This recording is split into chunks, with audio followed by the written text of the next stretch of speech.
உங்கள் ஜாய் டிவியில் திங்கள் முதல் சனி வரை இரவு 10 மணி முதல் 10:30 மணி வரையும் மற்றும் ஒவ்வொரு வெள்ளியும் மாலை 8:30 மணி முதல் 9:30 மணி வரை. செங்கடல் இருந்தாலும் வைப்பண்டா ஒரு ஸ்டெப்பு முன்னாடி, எரிகோ வந்தாலும் வைப்பண்டா ஒரு ஸ்டெப்பு முன்னாடி, யோர்தான் வந்தாலும் வைப்பண்டா ஒரு ஸ்டெப்பு முன்னாடி, கோலியாத்து வந்தாலும் வைப்பண்டா ஒரு ஸ்டெப்பு முன்னாடி, பின்னாடி மட்டும் வச்சிட மாட்டேன். ரிவைவல் நைட் என்ற நிகழ்ச்சியின் மூலமாக தீர்க்க தரிசன செய்திகளை சகோதரர் பீட்டர் எல்விஸ் பிரசங்கிப்பார் மற்றும் சகோதரி அனிதா பீட்டர் அவர்கள் துதி ஆராதனை ஏறெடுப்பார்கள்.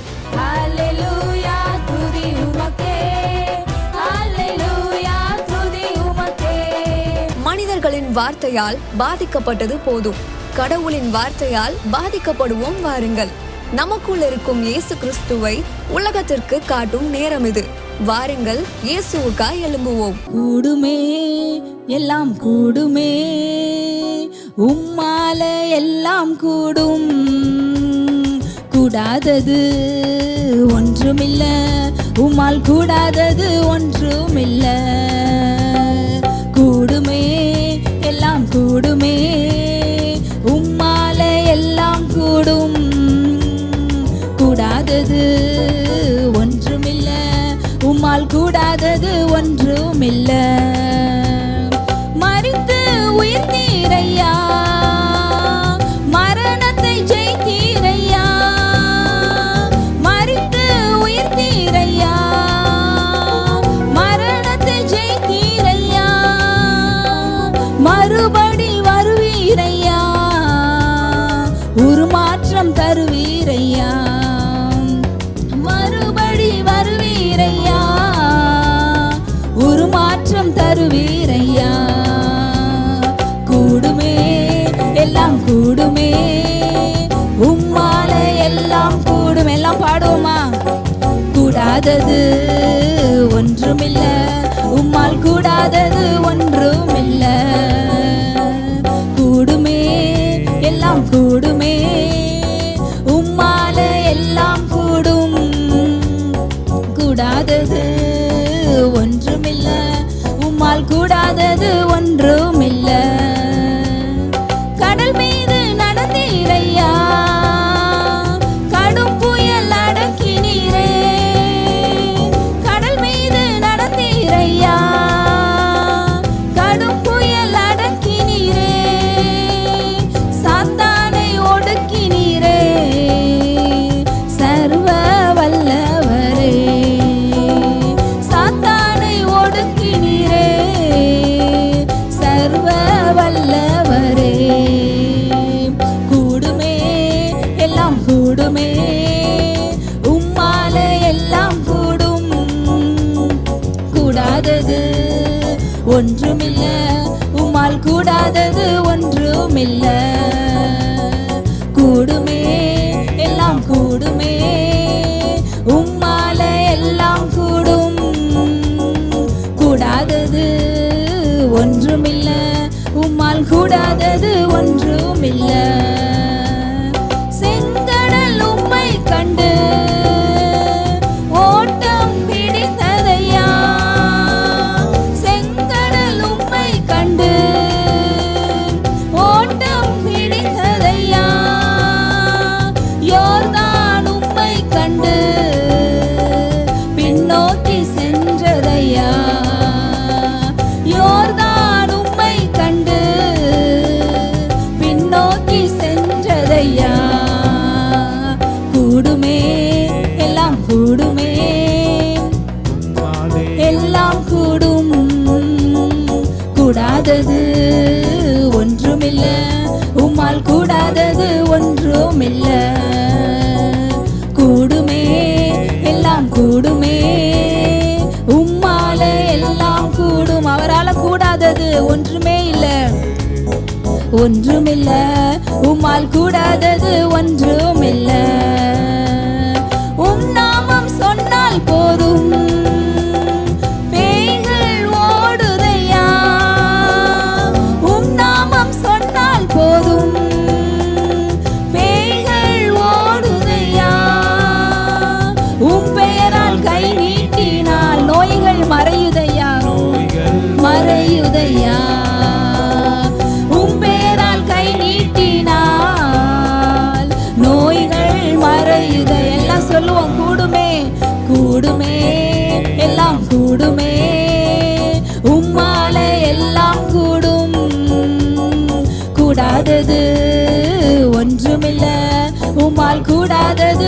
சொல்ல சொல்ல உங்க வாழ்க்கையில எல்லா காரியங்களும் கூடும். கூடுமே, எல்லாம் கூடுமே, உம்மாலே எல்லாம் கூடும். கூடாதது ஒன்றுமில்ல, உம்மால் கூடாதது ஒன்றுமில்ல. கூடுமே, எல்லாம் கூடுமே, உம்மாலே எல்லாம் கூடும். கூடாதது ஒன்றுமில்ல, உம்மால் கூடாதது ஒன்றுமில்ல. ரிபஷபலதுரலரபா ஹalleluya ரியமமரஹல்பரலரபா. எல்லாம் ஆண்டவரை பார்த்து சொல்லுவோமா, உங்களால் எல்லாம் கூடும். உங்களால் கூடாத காரியம் ஒன்றுமே இல்லை ஆண்டவரே. அவர் மரித்து உயிரோடு எழுந்தவர், அவர் மரணத்தை ஜெயித்தவர், அவர் சாவை வென்றவர், அவர் பாதாளத்தை வென்றவர். அவர் ஏன் மரித்து உயிரோடு எழுந்தார்? அந்த இயேசு கிறிஸ்து ஏன் மரித்து உயிரோடு எழுந்தார்? உங்க வாழ்க்கையில மரித்து போயிருக்கிற எல்லாவற்றையும் உயிரோடு எழுப்புவதற்காக. ஓ ரிமமர ஷலதரலரபா. இன்னைக்கு அப்பா குடும்பங்கள்ல, ஒவ்வொரு குடும்பங்கள்ல எந்தெந்த காரியங்கள் மரித்து போயிருக்கோ, எதெல்லாம் பல மாதங்களாக மரித்து போயிருக்கோ, எந்தெந்த காரியங்கள் பல நாட்களாக பல வருடங்களாக மரித்து போன நிலைமையில் இருக்கோ, அது எல்லாம் இப்பொழுதே உயிரோடு எழும்புவதாக இயேசுவின் நாமத்தில். உங்க வாழ்க்கையில எதெல்லாம் முடிஞ்சு போச்சு, இனிமேல் இது எழும்பாது, இனிமேல் இது உயிர் வராது, இந்த காரியம் எல்லாம் அவ்வளவுதான், முடிச்சு போட்ட மாதிரி தான், இது இனிமேல் நடக்காது, நீங்க எதெல்லாம் நினைச்சீங்களோ அந்த மாதிரி மரித்து போன காரியங்களை உயிரோடு எழுப்புவதற்காக தான் அவர் மரித்து உயிரோடு எழுந்தவர். ஹல்லேலூயா. இன்றைக்கு அவர் நம்ம ஆராதனையில கடந்து வந்திருக்கிறார். உங்க வாழ்க்கையில மரித்து போன காரியங்கள் எல்லாம் உயிரோட எழும்புது, எல்லாம் உயிர் அடையும் இயேசுவின் நாமத்தில். எதெல்லாம் நம்பிக்கை இல்லாம இருந்ததோ அந்த காரியங்களுக்கு எல்லாம் ஜீவன் வருது, அதற்கெல்லாம் உயிர் வருது இயேசுவின் நாமத்தினால. இன்றைக்கு நீங்க ரிசீவ் பண்ணுங்க, நீங்க பிலீவ் பண்ணுங்க. உங்க வாழ்க்கையில எந்தெந்த காரியம் முடிஞ்சிச்சுன்னு நினைச்சீங்களோ அதெல்லாம் இப்ப பிலீவ் பண்ணுங்க. ஆண்டவரால கூடாத காரியம் ஒன்றுமே இல்லை. அதெல்லாம் திரும்பவுமா உயிர் அடையுது, அதுக்கெல்லாம் திரும்பவும் ஜீவன் வருது, அதெல்லாம் உயிர்ப்பிக்கப்படுது இயேசுவின் நாமத்தினால. அப்பா, எல்லாவற்றையும் அவர் துளிர்விட பண்ணுகிறவர், எல்லாவற்றையும் திரும்பவுமாய் முளைக்க பண்ணுகிறவர், திரும்பவுமாய் அதை உங்க கரங்கள் அந்த ஆசீர்வாதங்களை அவர் கொடுக்க வல்லவராய் இருக்கிறார். ஹல்லேலூயா. நன்றி சொல்றேன் ஆண்டவரே. அப்பா, இன்றைக்கு இந்த ஆராதனையில எங்களோடு இணைந்திருக்கிற எல்லா குடும்பங்களையும் உங்க கரங்களை கொடுக்கிறோம். எந்தெந்த காரியங்களை அவங்க வாழ்க்கையில இதுக்கு மேல இது நடக்காதுன்னு அவங்க எதெல்லாம் முடிச்சு வச்சாங்களோ ஆண்டவரே, நீ விசுவாசித்தால் தேவனுடைய மகிமையை காண்பாயின்னு சொன்னீங்களே ஆண்டவரே, தேவனுடைய மகிமையை அவங்க பார்க்கட்டும். அந்த காரியங்கள் உயிர் அடையும் பொழுது, அந்த காரியங்கள் அவங்க கைகளில் வந்து கிடைக்கும் பொழுது, அப்பா, தேவனுடைய மகிமை வெளியரங்கமாய் அவர்கள் பார்ப்பார்களாக நாங்கள் சொல்றோம் இயேசுவின் நாமத்தினால. எங்கள் எல்லாரையும், எல்லா குடும்பங்களையும் உங்க கரங்களில் தாழ்த்தி அர்ப்பணிக்கிறோம் இயேசுவின் நாமத்தில் பிதாவே, ஆமென். என்ன விஷயம்னா, அந்த உறவு என்ன எதிர்பார்க்குதுன்னா 100க்கு 100 எனக்கு வேணும் இல்லை ஆண்டவரே. 99% நான் இருக்கிற உங்கள் உறவில் 1% மட்டும் அந்த சின்னுக்கு, இல்லை அந்த தேவையில்லாத உறவுக்கு, இல்லை அந்த உங்களுக்கு பிடிக்காத ஒரு காரியம் இருக்குல்ல, அதுக்கு 1% மட்டும் கொடுத்துக்கிறேன் ஆண்டவரே. 99% நான் உங்களுக்கு பரிசுத்தமாக இருக்கிற ஆண்டவரே, நான் உங்களுக்கு பிரியமாக நடந்துக்கிற ஆண்டவரே, 1% அந்த பாவத்தில் வாழ்ந்துக்கிறேன் ஆண்டவரே அப்படின்னு நீங்கள் சொன்னாலும், இல்லை, நீ 100க்கு 100 எனக்கு வேணும்னு கேட்குற உறவு அது.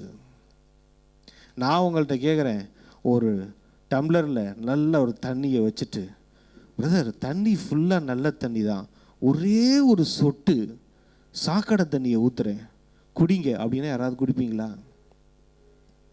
குடிக்க மாட்டான். அதில் தான் யாக்கோபு சொல்வார், துதித்தலும் சபித்தலும் ஒரே வாயிலிருந்து வரக்கூடாது. இந்த வாயில் கண்டதையும் நம்ம பேசுகிறோம், ஆனால் அதே வாயில் ஆண்டவரை துதிச்சு பாடுறோம்.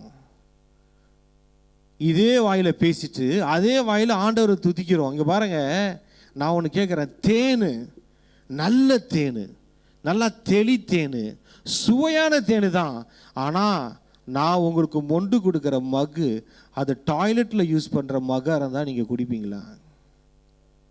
குடிக்க மாட்டீங்க இல்லைங்களா?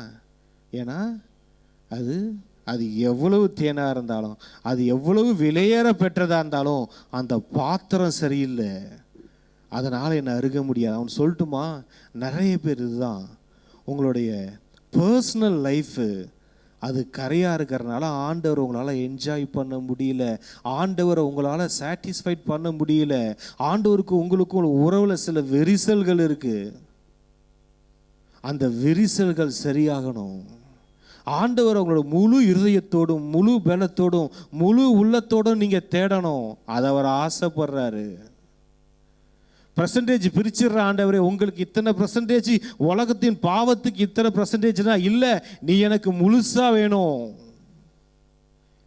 ஏன்னா விஷயம் தெரிஞ்சுக்கோங்க, வசனம் சொல்லுது, நீ அனலும் இல்லாமல் குளிரும் இல்லாமல் இருந்தீன்னா, வெளிப்படுத்தின விசேஷம் 3:16 நினைக்கிறேன், நான் உன்னை வாந்தி பண்ணி போட்டுருவேன்னு சொல்லுது.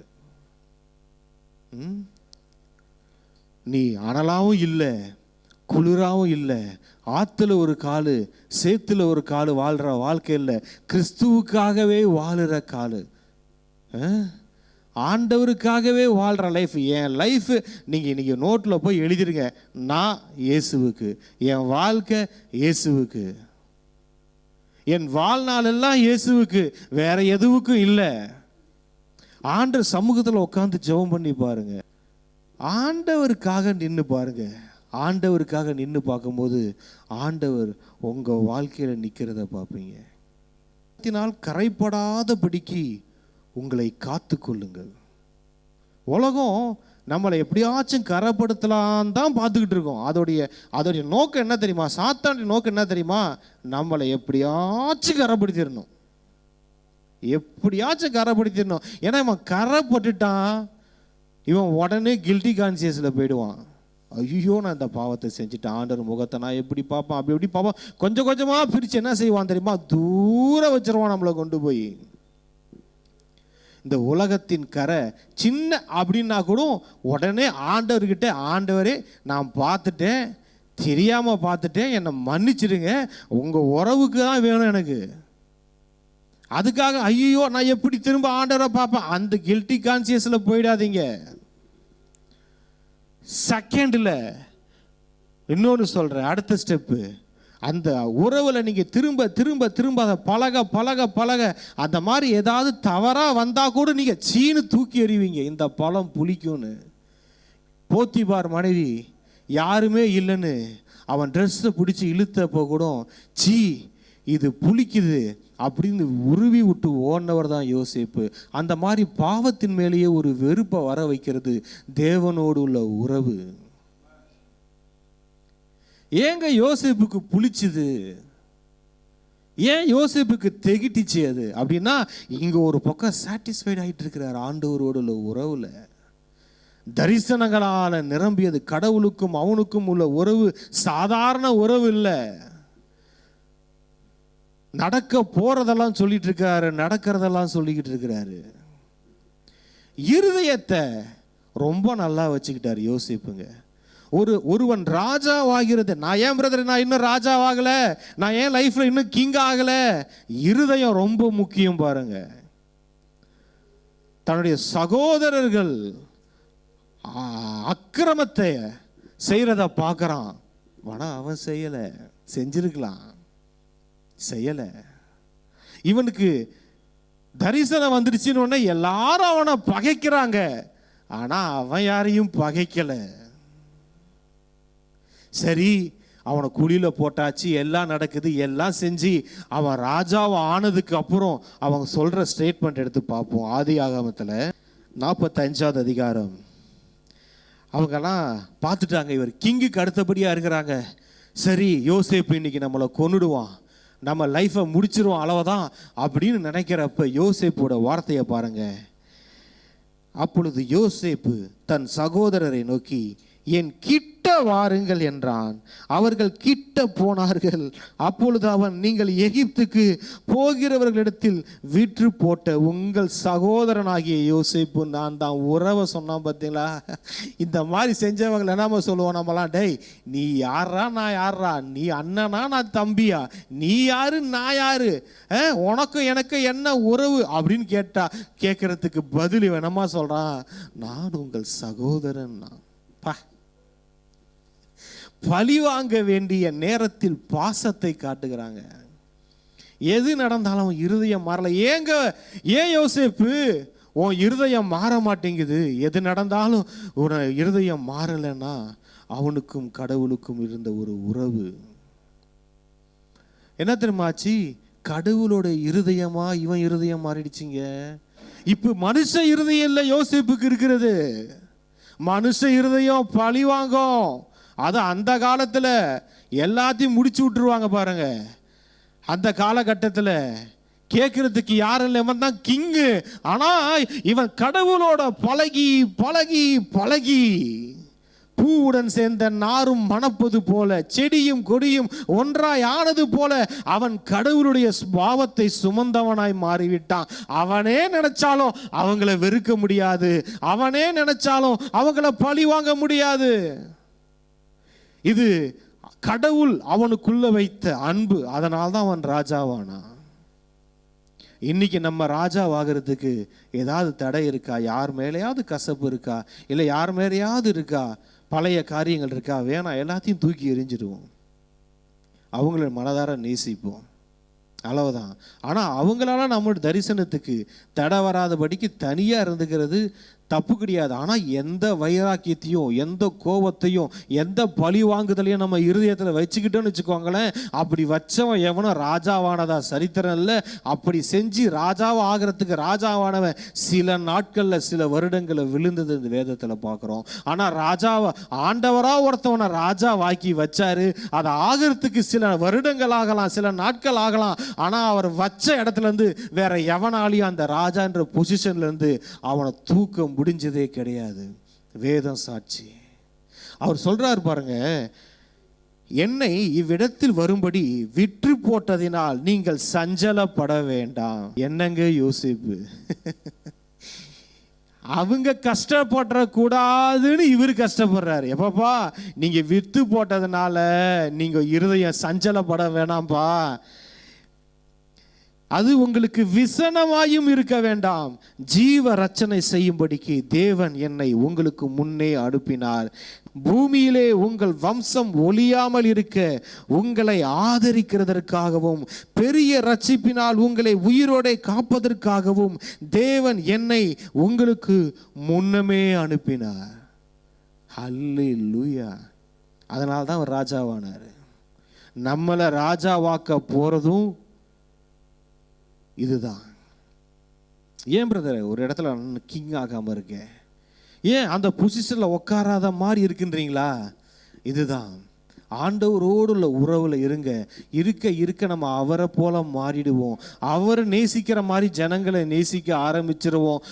கோவப்பட்டா கூட ஆண்டவர் கோவப்படுற மாதிரி ஆடுவோம். இந்த வேதத்தில் நாங்கள் எல்லா லைஃப்லையும் நீங்கள் பார்க்கலாங்க, அவங்களுக்கும் கடவுளுக்கும் இருந்த உறவு தான் அவங்கள உயர்த்தியது.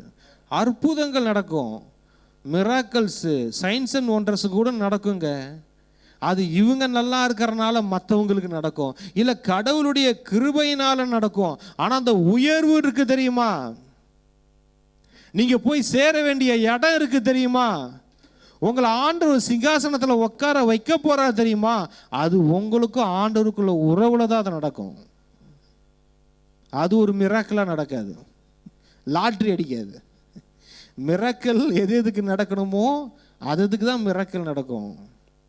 ஆனால் உங்களை நீங்கள் இருக்கிற பொசிஷனில் ராஜாவா உட்கார வைக்க போகிறது ஆண்டவரோடு உள்ள உறவு. வேதத்தில் இன்னொன்று சொல்கிறேன், தேவனோடு உறவு இல்லாமல் கூட அற்புதங்களை சுதந்திரித்தவங்க உண்டு, மிராக்கல்ஸை பார்த்தவங்க உண்டு. புரியுதுங்களா? ஆனால் நீங்கள் போய் ஆண்டவர் உங்க மேலே ஒரு அழைப்பு, அதில் போய் நம்ம நிற்க வைக்கிறது எது தெரியுமா? தேவனோடு உள்ள உறவு. இந்த புளித்த மாவு இருக்கு தெரியுமா? இந்த புளித்த மாவு, அவர் சொல்வார், எப்பா அந்த பரிசேயர் சதுசேயர் புளித்த மாவை குறித்து கொஞ்சம் ஜாக்கிரதையாக இருந்துக்கோங்கப்பா, ஏறதோடைய புளித்த மாவை குறித்து கொஞ்சம் ஜாக்கிரதையாக இருந்துக்கோப்பா. ஏன்பானா அந்த கொஞ்சம் புளித்த மாவு உன்னை முழுவதும் புளிக்க பண்ணிடும். இந்த உலகம் என்னம்மா செய்து இவனை எப்படியாச்சும் புளிக்க வச்சிடணும். ஆண்டவர் ஒரு பக்கம் நம்மளை புளிக்க வைக்கிறதுக்கு பார்த்துக்கிட்டு இருக்கிறாரு. நம்ம கடவுளால் ஒரு ஸ்திரீ ஒரு அந்த மாவை எடுத்து முழுவதும் புளிக்கும் வரைக்கும் அதை அடக்கி வைத்தாள். என்ன பண்றாங்க? முழுவதும் புளிக்கும்படிக்கு அதை அடைச்சி வைக்கிறாரு. இங்க பாருங்க, முழுவதும் புளிக்கணும். ஒரு மாவு எடுத்து தோசை ஊற்றுறீங்க, புளிக்காத மாவில் தோசை சுடுவீங்களா? நல்லா இருக்குமா? நல்லா இருக்காது. சப்பாத்தி சுடுறீங்க, மாவு பிசைஞ்ச உடனே சுட முடியுமா? புளிக்கணும், நல்லா புளிக்கணும், முழுவதும் புளிக்கணும், அப்புறம் தான் எடுத்து யூஸ் பண்ணுவாங்க. அப்போ தான் அந்த டேஸ்ட்டு வரும். எந்த அளவுக்கு புளிக்குதோ அந்த அளவுக்கு டேஸ்ட்டு வரும். கர்த்தர் நம்மளை வெயிட் பண்ணிக்கிட்டு இருக்கிறாரு. நீ முழுவதும் புளிக்கணும், எனக்குள்ள நீ புளிக்கணும். அந்த மாவும் அதுவும் சேர்ந்து பிசைஞ்சி அந்த மாவோட சாறு இந்த மாவோட கலந்து அந்த மாவு ரெண்டும் ஒரே மாவாகி, இந்த கொஞ்சோண்டு புளிச்ச மாவு இருக்குல்ல, அது என்னமா செய்யும்?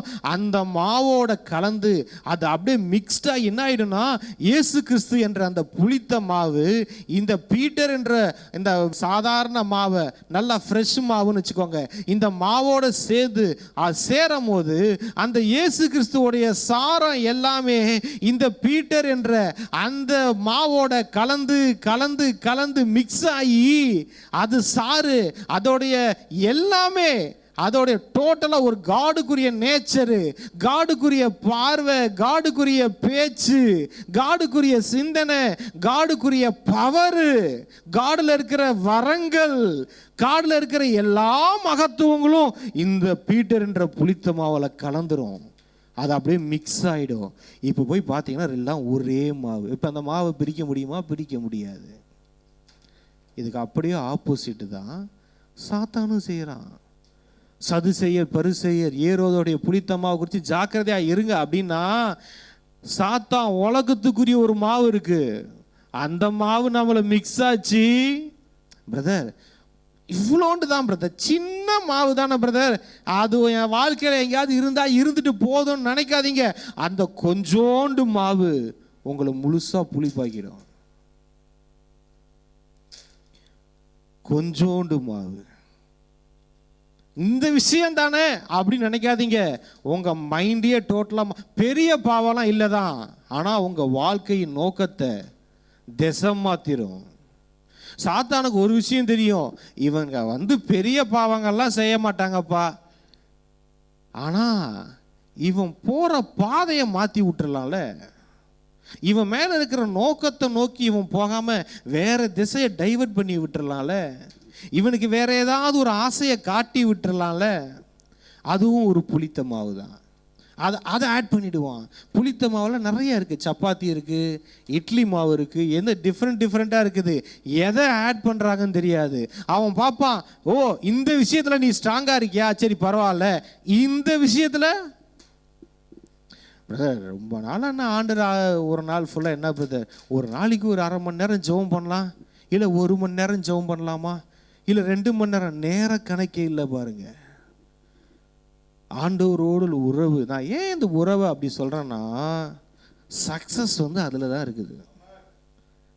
நீங்க எதிர்பார்க்குற நல்ல வாழ்க்கை அதில் தான் இருக்கு. எல்லா நல்ல விஷயம், உங்க வாழ்க்கையின் உயர்வு, உங்களுக்கு வாழ்க்கைக்கு தேவையான காரியங்கள், ஆசீர்வாதங்கள் எல்லாமே அந்த உறவுல தான் இருக்கு. 2 கொரிந்தியர் 1:20 நம்ம பார்த்த மாதிரி எல்லா வாக்குத்தத்தங்களும் அவருக்குள் ஆம் என்றும் ஆமென் என்று இருக்குல்ல, எல்லாமே அந்த உறவுல தான் இருக்கு, கிறிஸ்துவுக்குள்ள தான் இருக்குது. அதில் போய் நம்ம ஜாயின்ட் ஆகிட்டோம்னா சஃபர் பண்ண வேண்டிய அவசியமே இல்லை. ஆட்டோமேட்டிக்காக எல்லாம் டிரான்ஸ்ஃபர் ஆகிடுது. அந்த புளித்த மாவோட இந்த புளித்த மாவு மிக்ஸ் ஆகி எல்லாமே வந்துடுது நமக்கு. சிம்சோன் ஒரு பெரிய பலசாலி, மகாபலம். அவ கேப்பா, வேசி கேப்பா, இந்த மகாபலம் உனக்கு எதனால் வந்தது? உலகம் பார்க்கும் உன் ஸ்ட்ரென்த்து எதனால் வந்தது? சிம்சோன் இருக்க வேண்டிய இடம் எங்க? அவன் எந்த புளித்த மாவோடு இருந்திருக்கணும்? வேசிக்கிட்ட போனாரு, அந்த மகாபலமே பலமே இல்லாம போச்சு. அந்த புளித்த மாவு கொஞ்சம் கொஞ்சமா சிம்சோனை பலத்தை குறைத்தது. அவர் டோட்டலா ஜீரோவானாரு. நல்லா தெரிஞ்சுதான், மகாபலம், பெரிய பலம், 1000 பேரை கொன்றவன், கழுதையின் தாடையை கொண்டு நரிகளை பிடித்து ஓட விட்டவன், மகாபலம். எப்படிப்பா உலகமே பார்த்துட்டு இருந்த அந்த மகாபலம் ஒரு சின்ன புளித்த மாவு அந்த புளித்த மாவால் வாழ்கிற வாழ்க்கையே எல்லாரும் பார்த்து சிம்சோன் மாதிரி வாழணும்டா அப்படின்னு ஆசைப்பட்டுட்டு இருக்குது ஒரு கூட்டம். ஆனால் இவனுக்கு என்ன தெரியுமா ஆச்சு? அந்த புளித்த மாவு கலந்தனால வாழ்க்கையே வாழ பிடிக்காம போயிடுச்சு. சாகலான்ற முடிவுக்கே வந்து தன் இருதயத்தில் உள்ளதையெல்லாம் அவளிடம் சொன்னான். அவன் முடி சிரைக்கப்பட்டது. ஆண்டவருக்கும் அவனுக்கும் உள்ள உறவுல போடப்பட்டிருந்த உடன்படிக்கை அது உடைக்கப்பட்டது. உறவு போச்சு. அந்த பழைய ஏற்பாட்டு காலத்தில் உடன்படிக்கை தான் உறவு. அந்த உடன்படிக்கையை அவன் உடைச்சி மீறினான். அடுத்த செகண்டு சாத்தான் அவன் வாழ்க்கையை நாசமாக்கிட்டான். ஆண்டவரோடு உள்ள உறவு தான் பாதுகாப்பு. பாருங்க, பாவம் சாத்தான் காட்டுற ஆசைகள் அதெல்லாம் பார்க்கறதுக்கு நல்லா இருக்கும். ஆனால் சாத்தான் ஒரு டைம் கிடைச்சது, அடுத்த செகண்ட் அவன் கண்ணை பிடுங்கிட்டான், மாவரைக்கு வச்சுட்டாங்க, வேடிக்கை காட்டுற ஒரு ஜோக்கர் ஆக்கிட்டாங்க, ஒரு ஹீரோ. கடவுளுடைய புளித்த மாவளை கலந்துருந்தோம்னா ஹீரோவா இருப்போம். உலகத்துக்குரிய புளித்த மாவளை கலந்தோம்னா ஜீரோ ஆயிடுவோம். ஜோக்கர் ஆயிட்டான். அவன் வேடிக்கை காட்டி கொண்டிருந்தான். அந்த லைஃப் நமக்கு இல்லை. அவருடைய மகாபலம் கொஞ்சோண்டு இருந்த ஒரு புளித்த மாவனால ஃபுல்லும் அவன் லைஃப் இல்லாமல் போச்சு. பாருங்க, ஆண்டவர் அவரோடு உள்ள உறவுக்காய் நம்ம அழைக்கிறார். இதே மாதிரி தாவீது நம்ம எடுத்துக்கலாம். எல்லா சூழ்நிலைகளிலேயும் சவுலை கொல்றதுக்கு ஒரு நல்ல வாய்ப்பு கிடைச்சிருக்கும் கெபியில். ஆனால் அந்த சவுலை அவர் சொல்லுவாங்க, கர்த்தர் சொன்னது நாள் இதுதான்ப்பா, நீ சவுலை கொன்னுடுப்பா அப்படின்னு சொன்னா, இல்லை, கர்த்தரால் அபிஷேகம் பண்ணப்பட்டவரை நான் கொலை செய்ய மாட்டேன். அவர் போய் அவருடைய அந்த சால்வையின் ஓரத்தை தொங்கலை வெட்டிட்டாராம். ஏன்னா ஒரு அடையாளத்தை காட்டிக்கலான்னு. அதை வெட்டினதுக்கே ஒரு இருதயம் அடித்து கொண்டதுன்னு இருக்கு வசனம். அவர் இருதயம் அடித்து கொண்டதான். ஐயோ, ஒரு தேவ மனுஷனுடைய, அவன் கர்த்தரால் அபிஷேகம் பண்ணப்பட்டவனாச்சே, அவனுடைய தொங்கலை நான் அறுத்துட்டேனே அப்படின்னு இருதயம். அதனால தான் சொன்னாரு, இந்த இருதயம் எனக்கு பிடிச்சிருக்குன்னாரு ஆண்டவர். அதனால தான் சொன்னாரு, தாவீது என் இருதயத்திற்கு ஏற்றவன் சொன்னாரு. அந்த இருதயம் அப்படி இருக்கணும் பாருங்க, நம்ம இருதயம். அதனால தான் அவனை ராஜாவாக்குனாரு. ஆண்டவர் சொல்லிட்டாருப்பா, ஒரு நாள் நீ ராஜாவாக அபிஷேகமும் பண்ணிட்டாருப்பா. ஆனா வெயிட் பண்ணிக்கிட்டு இருக்கிறாரு. இந்த இருதயம் வெயிட் பண்ணும், அவசரப்படலை. என் பொசிஷன் கண்டிப்பா வரும்னு தெரியும். இப்ப காட்ட சுத்திக்கிட்டு இருக்கிறேன், அவன் உயிருக்கு பயத்துக்கு வரும்போது அவனுக்காக ஓடுகிறேன். இங்க பாருங்களேன், அவரே சொல்லுவார் பின்னாடி, எவனாவது அயலானை பார்த்தால் உயிரோடு தப்ப விடுவானா? இன்னைக்கு கர்த்தர் என்ன உன் கையில ஒப்பு கொடுத்த, நீ என்ன கொலை செய்யல. நினைச்சிருந்தா தாவீது அந்த இடத்துல சவுலை கொன்னு இருந்தா அடுத்த செகண்ட் தாவீது ராஜா. ஏன்னா பின்னாடி பார்ப்போம், எல்லாரும் வந்து சொல்லுவாங்க, சவுல் செத்த உன்னைதான் நான் ஆண்டவர் சொல்லியிருந்தாரு ராஜா, அவன் நீ ராஜாவாகுன்னுவாங்க. ஆனா கர்த்தர் செய்யட்டும், இது தப்பு, இதை நான் செய்யக்கூடாது, கர்த்தர் என்னை உயர்த்தட்டும். கடவுளுடைய நேரத்துக்காக காத்திருந்தார், அவசரப்படாமல் இருந்தார். ஏன்னா அவர் கடவுளின் இருதயத்திற்கு ஏற்றவராய் வாழ்ந்தார். அவர் ஒருத்தவர் தான். அவரை பின்னாடி பார்த்தீங்கன்னா எல்லா ராஜாக்கள் பாவம் செய்யும் போது, அக்கிரமம் செய்யும் போது சொல்லுவாரு, என் இருதயத்துக்கு ஏற்ற தாவீது நிமித்தம் இவனுடைய சிங்காசனத்தை நான் நிலைக்க வைக்கிறேன்னு. ஒரே ஒருத்தவன் ஆண்டவருக்கு பிரியமா வாழ்ந்ததுனால அவனுடைய ஜென்ரேஷன், எத்தனை ஜென்ரேஷன் பின்னாடி படிச்சுக்கிட்டே வரும். அந்த ராஜாக்களுடைய எல்லா ராஜாக்களை பற்றி சொல்லும் போது, என் தாவீதுக்காக, என் இருதயத்திற்கு ஏற்ற தாவீதுக்கு நான் வாக்கு பண்ணதுனால நான் இதை நான் பார்த்துக்கிறேன், நான் இதை நான் அவனோட அரியாசனத்தை நான் நீடிச்சு வைக்கிறேன் அப்படின்றாரு. ஒருத்தவன் நேசித்துறதுனால. இன்னைக்கு ஒன்று தான் வாழ்க்கை. எது என்ன, எந்த மாதிரி காட்டுக்குள்ள ஓடுறனா, குழியில போடுறாங்களா, சிறைச்சாலையில போடுறாங்களா, எப்படி என் வாழ்க்கை என்ன இருக்கு, அதெல்லாம் நான் பார்க்கவே மாட்டேங்க. ஒன்னே ஒன்று, என் சூழ்நிலை என்னங்க, கர்த்தரோட உறவுன்றீங்க, ஆண்டவரோட வாழ்க்கைன்றீங்க, ஆண்டவர்கிட்டயே சேர்ந்து இருக்கிறன்றீங்க, ஆனால் நீங்கள் நினைக்கிற மாதிரி எதுவும் அப்படிலாம் உங்களுக்கு தெரியலையே பிரதர் அப்படின்னா, எது தெரியணும்னு அவசியமே எனக்கு இல்லைங்க. அவருக்கு எல்லாம் தெரியும். எனக்கு தெரிஞ்சு என்ன ஆக போகுது, அவருக்கு சரியான நேரம் தெரியும். ஏற்ற காலத்தில் உன்னை உயர்த்தும்படிக்கு என்னுடைய பலத்தை கரத்துக்குள் அடங்கி இருந்தாரு. இந்த புளித்தமா அவர் கரத்துல போய் உக்காந்துக்கணும், கரத்துல வந்துருன்றாரு. ஏற்ற காலம் எனக்கு தெரியும், உன்னை உயர்த்த வேண்டிய ஏற்ற காலம், உன்னை உயர்த்தும்படிக்கு என் கரத்துல வந்துரு. ஏன்னா என் கரத்தை இப்படி தூக்குவேன், என் கரத்துல இருந்தீங்கன்னா நான் அப்படியே தூக்கிடுவேன். உயர்த்துறார் ஆண்டவர். இந்த புளித்த மாவு இருக்க வேண்டியது அவர் கரத்துல. உங்கள் ஜாய் டிவியில் திங்கள் முதல் சனி வரை இரவு 10 மணி முதல் 10:30 மணி வரையும் மற்றும் ஒவ்வொரு வெள்ளியும் மாலை 8:30 மணி முதல் 9:30 மணி வரை. செங்கடல் இருந்தாலும் வைப்பண்டா ஒரு ஸ்டெப் முன்னாடி, எரிகோ வந்தாலும் வைப்பண்டா ஒரு ஸ்டெப் முன்னாடி, யோர்தான் வந்தாலும் வைப்பண்டா ஒரு ஸ்டெப் முன்னாடி, கோலியாத் வந்தாலும் வைப்பண்டா ஒரு ஸ்டெப் முன்னாடி, பின்னாடி மட்டும் வச்சிட மாட்டேன். ரிவைவல் நைட் என்ற நிகழ்ச்சியின் மூலமாக தீர்க்க தரிசன செய்திகளை சகோதரர் பீட்டர் எல்விஸ் பிரசங்கிப்பார் மற்றும் சகோதரி அனிதா பீட்டர் அவர்கள் துதி ஆராதனை ஏறெடுப்பார்கள். ஹல்லேலூயா, துதி உமக்கே. ஹல்லேலூயா, துதி உமக்கே. மனிதர்களின் வார்த்தையால் பாதிக்கப்பட்டது போதும், கடவுளின் வார்த்தையால் பாதிக்கப்படுவோம் வாருங்கள். நமக்குள் இருக்கும் இயேசு கிறிஸ்துவை உலகத்திற்கு காட்டும் நேரம் இது. வாருங்கள், இயேசுவுக்காய் எழும்புவோம்.